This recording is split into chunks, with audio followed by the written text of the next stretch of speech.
Every single day at your desk, you face a constant, overwhelming stream of alerts demanding your immediate attention. An email pinging your inbox, a text message about a delivery, a ringing phone, or a printed QR code.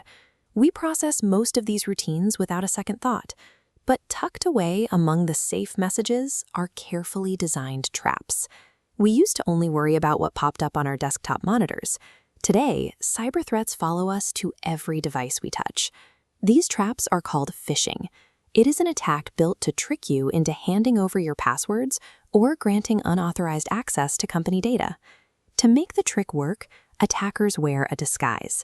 They will pose as your direct manager, the IT department, or a bank you recognize.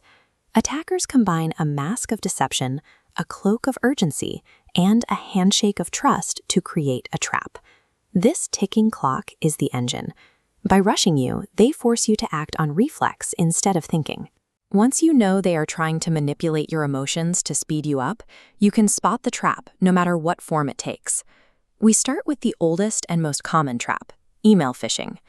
Picture an urgent message landing in your inbox right before a deadline, loudly claiming your corporate account is about to be disabled. Look at this email interface. Two immediate warning signs stand out. The sender address does not actually match the company name, and the login button directs you to a fake website. Sometimes the danger is not a link, but an unexpected file attachment designed to install malicious software the moment you open it. The simple rule is to treat your inbox with caution. Every urgent or unexpected email needs a deliberate second look before you click. That same caution applies when we step away from our computers. This brings us to smishing, or SMS phishing. You might receive a text saying a package delivery is delayed or that your personal bank account has been locked. Because phone screens are small and texting feels so casual, it is incredibly easy to tap a link out of pure habit. To counter this, you have to build a new physical habit. Force your thumb to stop and pause before you tap any link in a text message. Texts feel personal and immediate, which means they actually require even more skepticism than a standard email. Attackers can also drop the written word entirely and just talk to you. This is vishing, or voice phishing. You pick up your ringing desk phone, and the person on the other end aggressively introduces themselves as IT support or a major supplier. They use their assumed authority, speaking quickly and putting pressure on you to hand over a network password or a verification code to fix a supposed emergency. Your best defense here is to hang up, find the official internal contact number for that department, and call them back to verify the request yourself. Caller ID is easily faked. A confident voice on the line is never enough proof to hand over sensitive organizational data.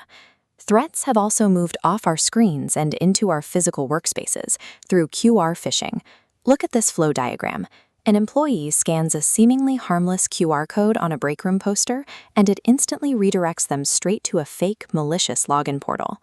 Before you point your camera at a square, ask yourself two things. Do I completely trust who put this code here? And does the web address it suggests look perfectly legitimate? Just because a code is taped to a wall inside your building does not make it safe. Attackers regularly slap malicious sticker codes right over the real ones. While these traps arrive in different forms, protecting the organization relies on one universal routine. This graphic breaks down the 4-step checklist that applies across every device. Stop, check, verify, and report. That very first step, pausing and refusing to click, tap, scan, or share your information, is the most effective action you can take to halt an attack. Automated security filters catch a lot, but they cannot catch everything. Your own awareness is always the definitive first line of defense. So be alert, verify before you trust, report the message before it spreads, and help us build a strong culture of cybersecurity awareness.